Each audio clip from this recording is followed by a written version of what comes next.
So Rajiv Kanakala గారు త్వరలో రాజకీయాల్లోకి వస్తున్నారని చెప్పేసి వింటున్నాము. అండ్ మీ తాతగారు ఒక ఎమ్మెల్యే, యానంకి ఒక ఎమ్మెల్యే ఆయన. బిఫోర్ మీది పొలిటికల్ బ్యాక్గ్రౌండ్ అండ్ మీ ఫ్యామిలీలో ఎమ్మెల్సీ కూడా ఉన్నారు.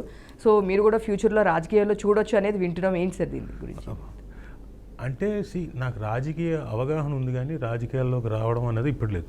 అవుతుందో లేదో కూడా తెలియదు. బేసిక్ ఐడియా, అవగాహన అవన్నీ ఉన్నాయి. ఇంకా నేర్చుకోవాల్సింది చాలా ఉంది. ఒకవేళ రావాలనుకుంటే బోల్డ్ అంతా నేర్చుకున్న తర్వాత రావాలి. ఐ కాంట్ సే ఫ్యూచర్ ఏముంటుందో మనం చెప్పలేం. నేను అనుకోలేదు ఒక టైంలో నేను యాక్టర్ అయిపోవాలనుకున్నా, యాక్టర్ అయ్యాను. యాక్టరే అలా ఆ ఫీల్డ్లోనే అలా పైకి ఎదుగుతూ వచ్చాను. టీవీ సిరీస్లో ఉన్నా.